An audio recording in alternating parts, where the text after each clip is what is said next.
স্বজনদের বুকফাটা আর্তনাদ, একের পর এক অ্যাম্বুলেন্সের সাইরেনে ভারী হাসপাতাল প্রাঙ্গণ।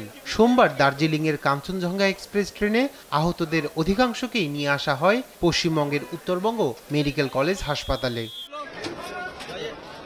খবর পেয়েই হাসপাতালে ছুটে যান রাজ্যের মুখ্যমন্ত্রী মমতা বন্দ্যোপাধ্যায়।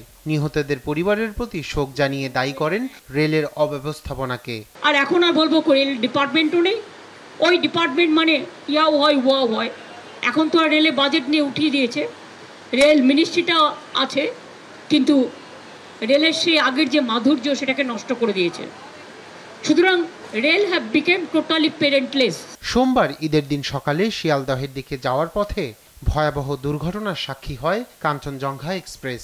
পিছন থেকে মালবাহী ট্রেনের ধাক্কায় লাইনচ্যুত হয় কাঞ্চনজঙ্ঘার কয়েকটি বগি। হতাহত হন অর্ধশত যাত্রী। আহত ও নিহতদের সংখ্যা নিয়ে দুই রকম তথ্য পাওয়া গেল কেন্দ্রীয় রেল মন্ত্রণালয় ও পুলিশের। দুর্ঘটনার কারণ নিয়েও রয়েছে ধোঁয়াশা।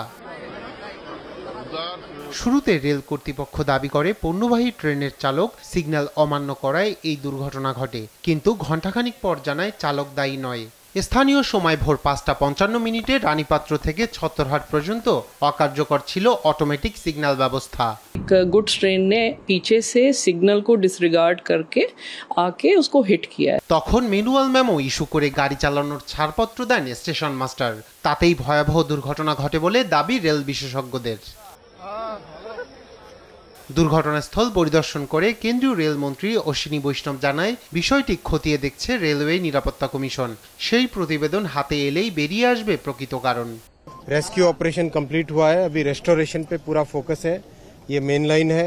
দুর্ঘটনায় শোক জানিয়ে নিহতদের প্রত্যেক পরিবারকে 2 লাখ ও আহতদের জন্য 50,000 রুপি করে আর্থিক সহায়তার ঘোষণা দিয়েছেন প্রধানমন্ত্রী নরেন্দ্র মোদী। তবে দুর্ঘটনার জন্য প্রধানমন্ত্রী মোদী সরকারের অবহেলা ও অব্যবস্থাপনাকে দায়ী করেছেন কংগ্রেস নেতা রাহুল গান্ধী।